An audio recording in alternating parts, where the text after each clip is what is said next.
Na-play ba? Na-play guys. Yo guys, what's up? Steven Francis here, IT student. So, nag-reach out sa akin ang Dabsupura Campus Sports Community na gusto na magpa-gaming event ng Mobile Legends Bang Bang. So, bilang isang IT student, why not help them, diba? So, bibigyan natin sila ng malupitang coding for the tournament event. Yes! So, let's start.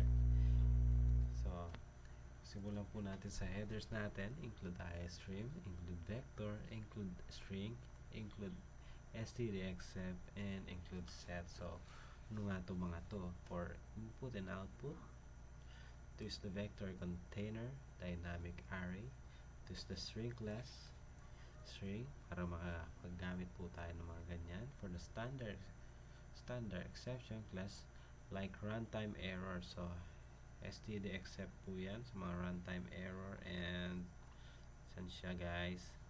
Yan, sa mga runtime error and invalid argument. So, include set, store unique team name. So, malaman po natin later yan. So, before that, let's use using namespace to function para magamit po natin ng mga output input.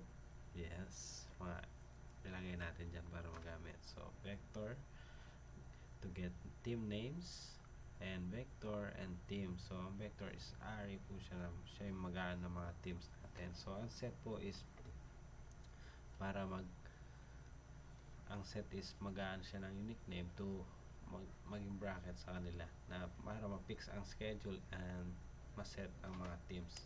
So, bakit natin yun na yan?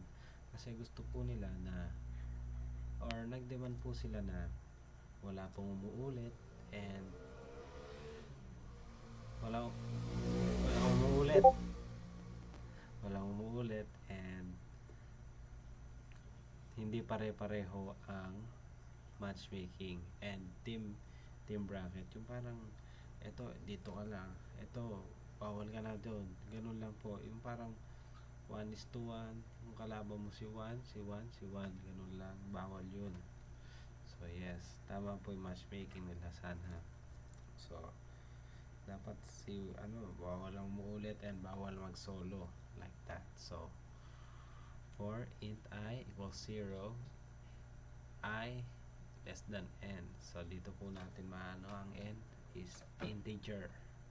So, number po yung natin. Dito po tayo pipili kung ilang teams, ilang matches ang kailangan. So, cout, enter name for teams. Yan, I plus 1. Get line, scene and name. While name, find first not of.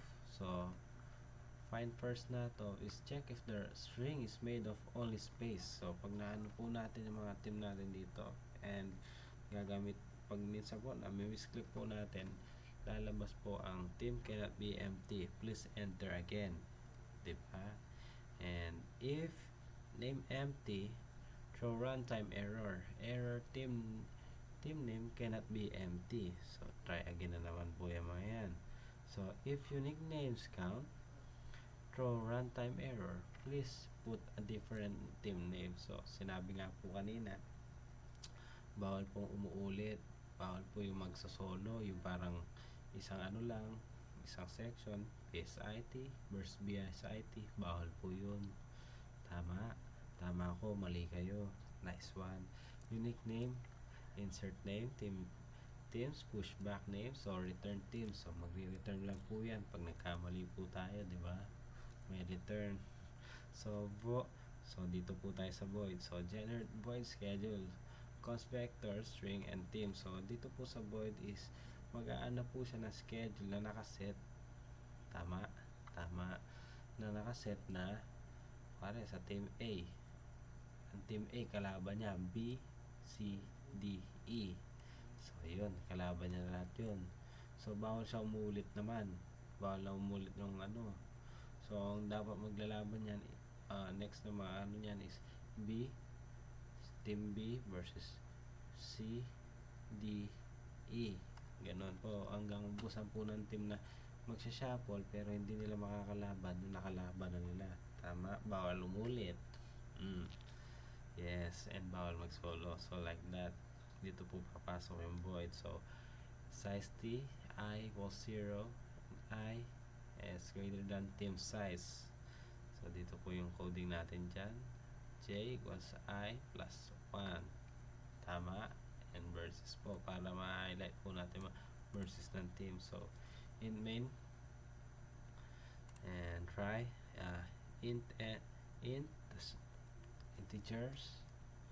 Ito papasok yung int natin. Cout, enter number of ML teams.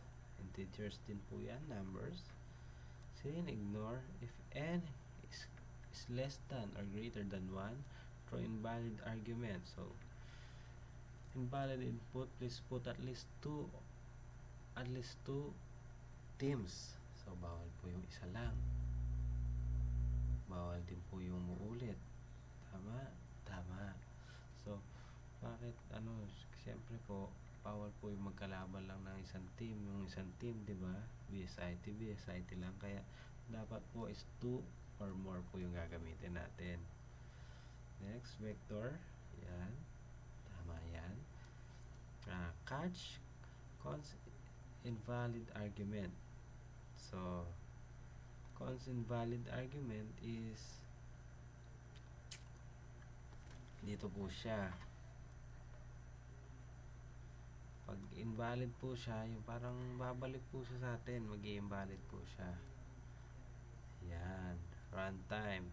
Ganyan. Sa runtime din, meron din po tayo invalid and runtime error. Kasi babalik po yan na bawal umulit and bawal yung mag-iba-iba po. Tama po. Bawal po yun. Yung pare-pareho po. Bawal po yung isa sa lang Yes. So, ito po is unexpected error occur sa catch. Mga pipindot din po natin. Mga dito po lalabas yan. Kasi numbers po yung nagkano ka ng numbers, tas itatype mo, ganun, diba?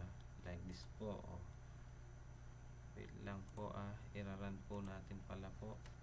Okay, gumana po. Gaya po yan.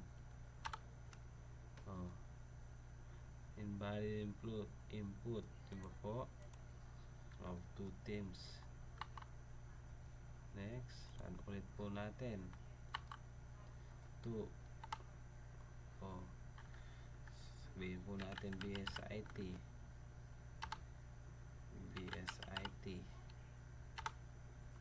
Bawal din po yung magkapareho, bawal din po yung mag-solo. Tama. Next po, 4. Try po natin ang 4. Try po natin lang po, ito sa space lang itong nagagawa nila. Wait lang po Ayan, dito po lumabas yung ayan. Please enter again. So po BSIT, enter, tapos enter natin, yan po lalabas ulit BL, yan BSSW,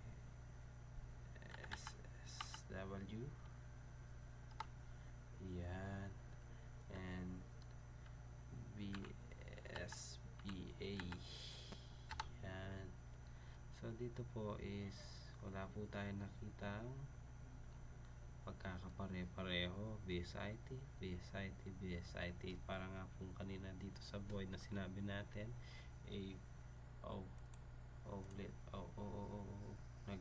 naglag na, aray ko. Ayan, naglag na. BSIT na para sa sinabi natin na si A versus B, C, D.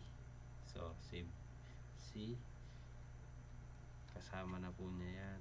So, ang mag-ano lang po matitira si B, C, D. Tama. Okay, tama ako, mali kayo. Nice one.